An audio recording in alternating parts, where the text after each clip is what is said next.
Hello and welcome to Profiles in Risk. This is your host, Tony Cañas, and today I have with me Mike Eagan, longtime insurance technology professional and nowadays executive director at the Independence Hub. Mike, thank you for joining me today. How's it going? Good. Thanks for having me. I appreciate it. Awesome. So, what is the Independence Hub? So, the Independence Hub is a nonprofit that helps neurodivergent adults in the insurance industry through awareness, jobs, and advocacy. We're a 501c3 and we operate around in the entire U.S. market. Okay. Neurodiverse. Are we talking ADHD? Are we talking on the spectrum? Yeah, Are we so talking? neurodivergent people are 20% of the population and includes conditions. The most common ones are autism spectrum disorder, ADHD, dyslexia. Believe it or not, PTSD is a kind of neurodivergence. And what neurodivergent means is thinks differently, right?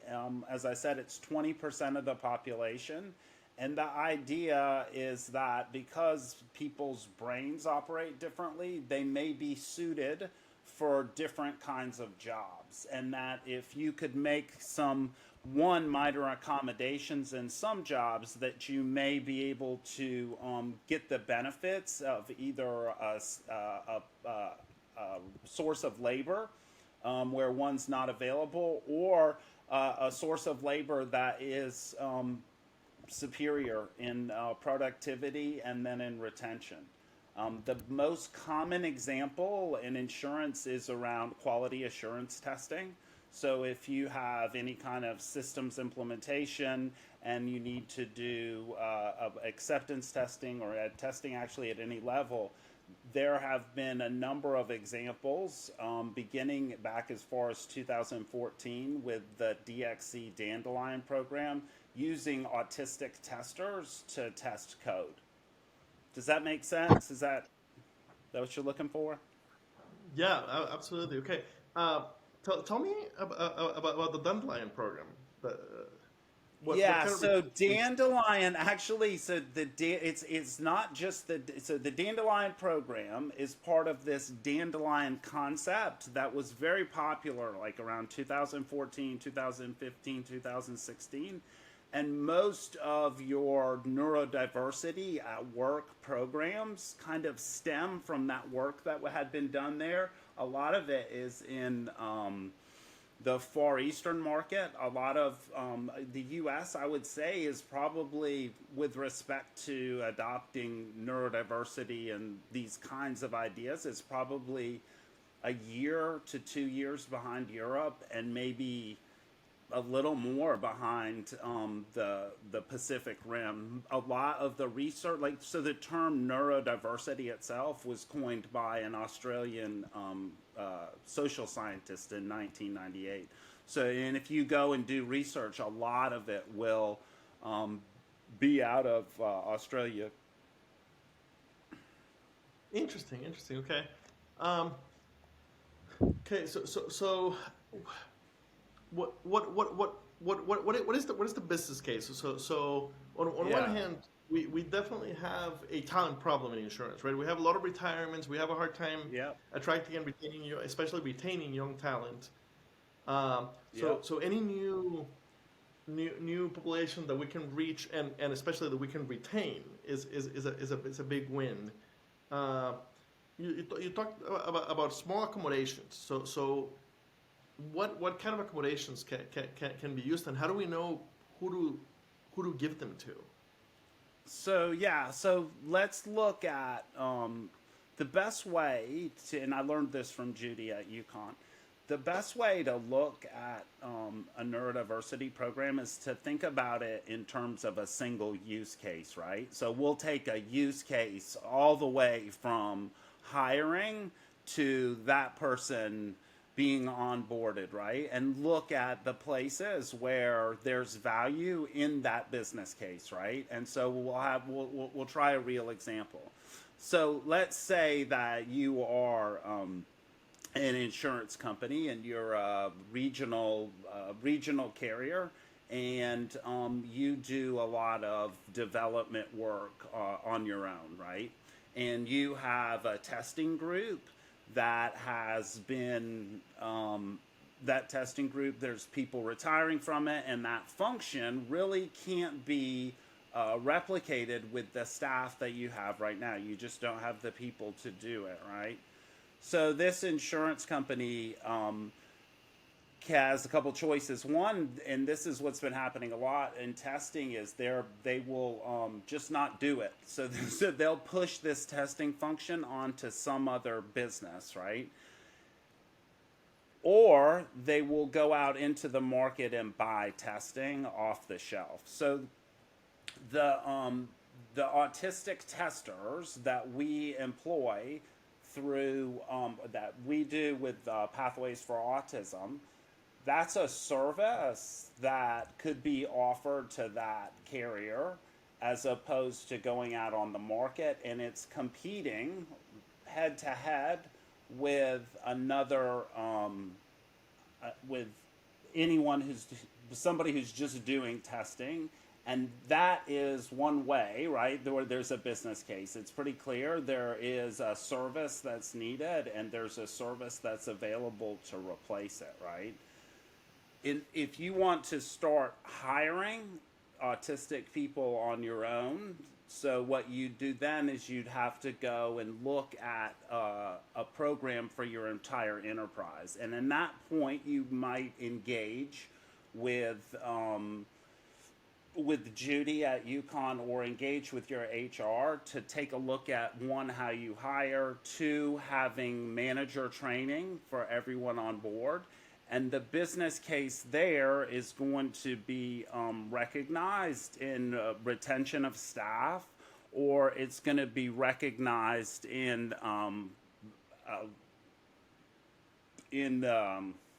lower costs to your to your IT organization. I'm lost, Tony, in this answer. With two ADHD guys, it's always fun. That's a horrible answer. I'm sorry. You're gonna have to cut that. I got lost. So what are we trying to do here? We're trying to get me to say what the business case is. Yeah. Yeah, no, and you were doing a good job of explaining the business case. Yeah. I think you mentioned Pathway to Autism, and that's the piece. Like, what is Pathway to Autism? Yeah. Okay. So we are working with Pathways for Autism. This is an organization in Orlando run by Alex Buckles. And what they do is they handle the actual employment of the autistic people. So they recruit the staff, they hire them as a W-2, they take care of the accommodations that they would need on their site, right? So instead of buying an autistic person or a neurodivergent person for your organization, it's a way to access them without having to do a hiring program. And what the Independence Hub does is we sit in between and help with the program management. So in the case that I was giving before about the carrier wanting to create the testing use case, they need these testers. What the Independence Hub would do is help them build that use case, help them build the test scripts, make sure that the program is launched on time. So it's our insurance expertise on top of the Pathways for Autism expertise to deliver something that an insurance company could understand and bite, and a leader could bite. So that's what we're trying to do with the business cases. Instead of having to explain it like 20 times like I just did, be able to package it up into something that, just be honest with you, competes on the open market.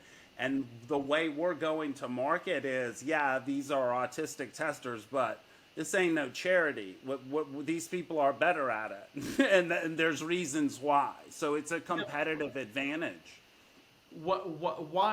why are people on the spectrum Yeah, better so they have an at deciphering? attention span. So autistic people look at the world differently. Temple Grandin talks about it in her book, and it's seeing in pictures. So instead of, and I'm not a doctor, right? I'm a salesperson and I have ADHD, so I really get into stuff until I don't. So, um, autistic people look at the world in pictures like words. We use letters, right, to make words. Well, Chinese characters represent whole words, and the autistic brain and the autistic mind is more like that, which makes them better testers, and it makes them able to concentrate for longer periods of time.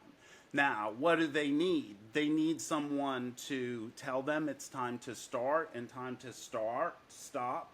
They need someone to feed them good food so that they don't just keep doing, because they will just keep working and working and working and not take their needs on their own. If you're an ADHD guy, you know what that's like. It's like when we do hyperfocus. It's the same kind of thing, and they get into it. That I don't know if you saw on my invitation that 60 Minutes article. So it's really good.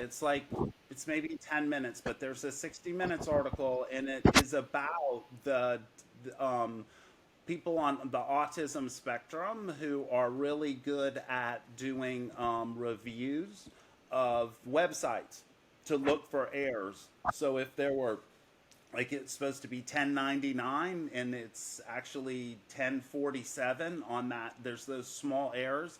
And this guy, they profile this guy, made a whole business out of it because his son was autistic. Okay. Yeah, so Um, there's cool stuff. And that's kind of what, back to what this started when you asked about Project Dandelion. That was that whole dandelion concept, right? That, like, there's a whole bunch of different things that can grow, and there's a whole bunch of things that you think may not have value that have a lot of value. And as the economy changes more, those kinds of roles and the ability to be innovative has much more value, I believe, than even it did 20 years ago.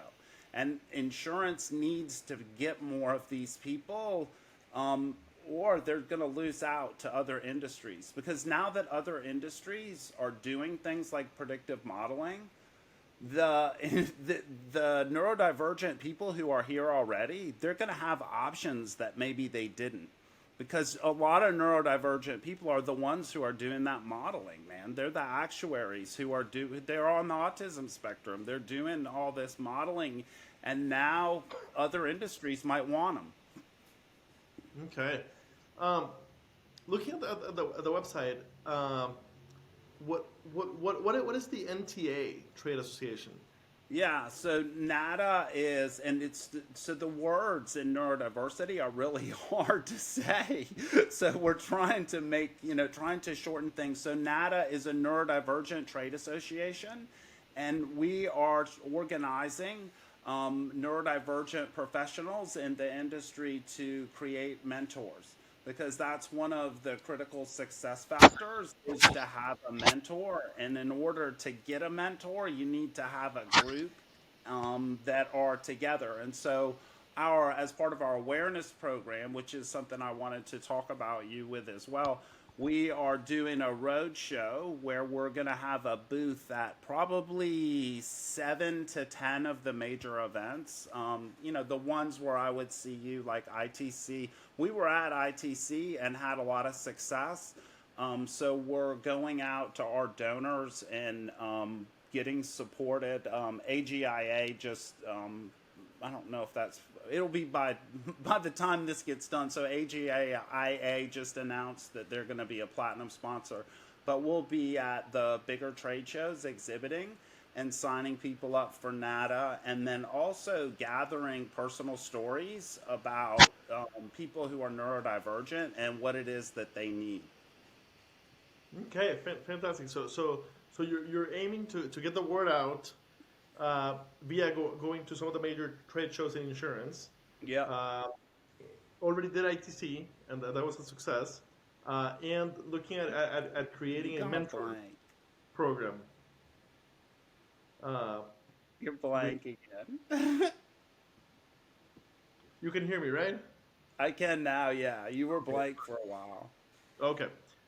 So looking at also at creating a mentor program for Yeah, the oh, perfect, yeah, perfect, yeah. perfect, perfect. Okay. Um, and what about neuro empowered and NeuroWorks? Yeah, so Neuro Empowered is the framework for the newsletter we are sending out. It's just a blog. Okay, Um, and yeah, it's just a blog. I'm sorry. What? what about NeuroWorks?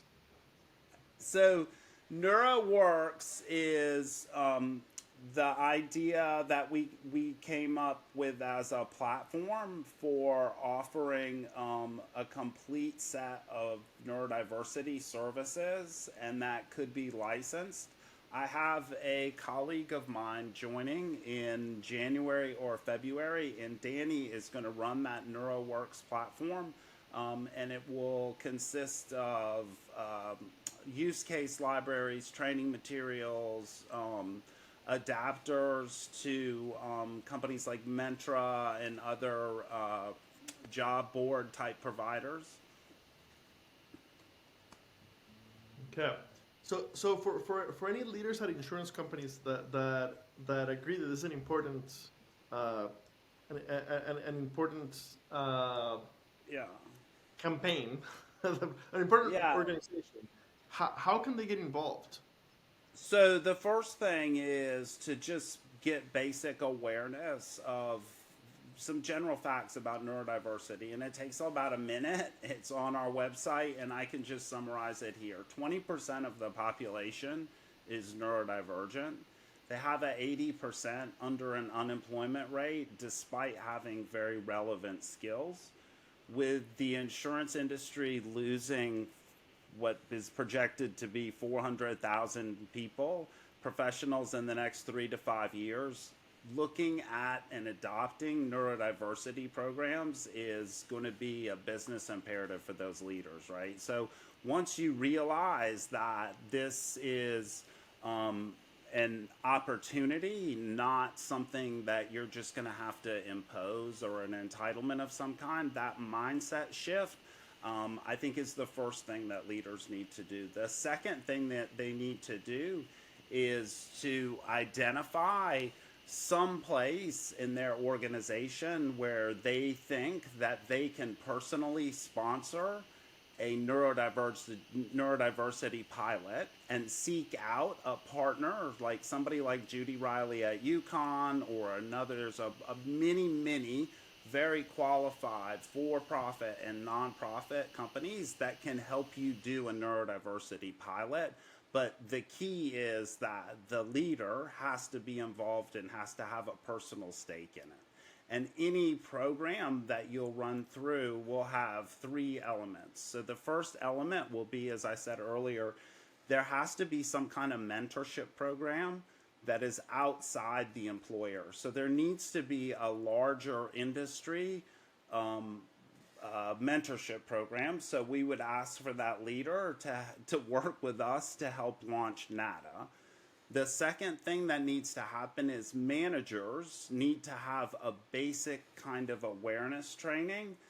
We offer some basic training. We're not experts at it, but we can point you to some people that do really good 1 to 2 hour kind of very basic training on neurodiversity, recognizing conditions, what the ADA says about it. So it's just really HR friendly. But those managers, that little bit of knowledge will help them understand that when they have an employee that interrupts them a lot, it's not because the employee is dumb or me or whatever.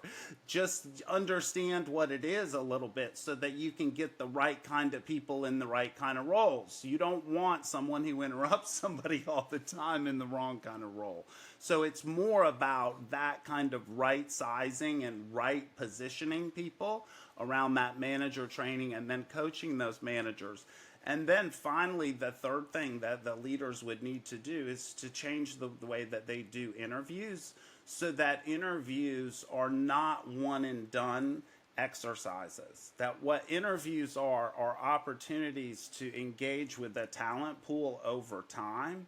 So whether that means extending into colleges, I think I've mentioned Judy Riley a couple times at UConn. She has, I think, like in the high 20s of, you should interview Judy too. She's in the high 20s of colleges where they're all having the same problem. They are doing a really good job of teaching neurodivergent brains, right? Like my kids, that's how I learned that I'm ADHD, because my kids had some special things that helped them. And I was like, wow, that's really good. Maybe I should have done that, like, woo. So as more of that happens at the education level, right, they're going to be graduating into a workforce that isn't ready for us. So what Judy's doing is trying to get the educators and the employers together on to create a clearer path. And so if I had to say to leaders, what are the three things that you can do? The one is you can contact me and help me get NADA off the ground, right? And help me get these, just this very basic level of understanding that I've stated here out into the industry, and then have, get started on some kind of pilot, whoever you do it with. Okay. When it comes to interviewing, I think that's what I agree that that's a lot of the time where things go wrong for neurodiverse people. Oh yeah. Right, because interviews are not great at measuring job performance. They're more about measuring social skill. Right. Well, yeah. So, are there resources to improve our interviewing to be more friendly? Yeah, Judy does that. So Judy works with an organization called Neurodiversity at Work. It's part of the employer roundtable.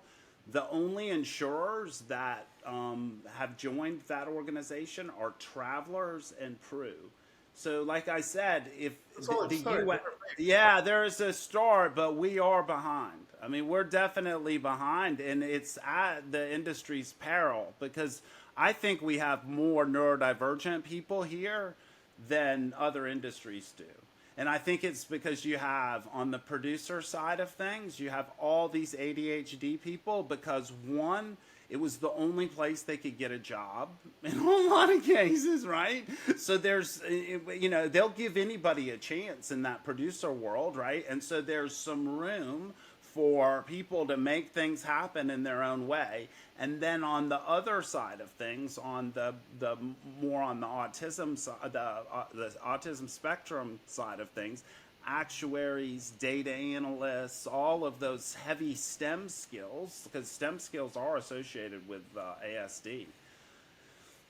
And those are the two things that drive this entire industry. I mean, and everyone knows the joke about what do you call an actuary with a personality? A CEO.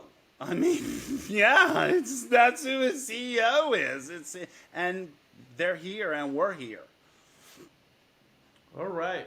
Very, very interesting stuff. For the listeners, check out the website, theindependencehub.org, and help sponsor to get a booth at the big trade shows.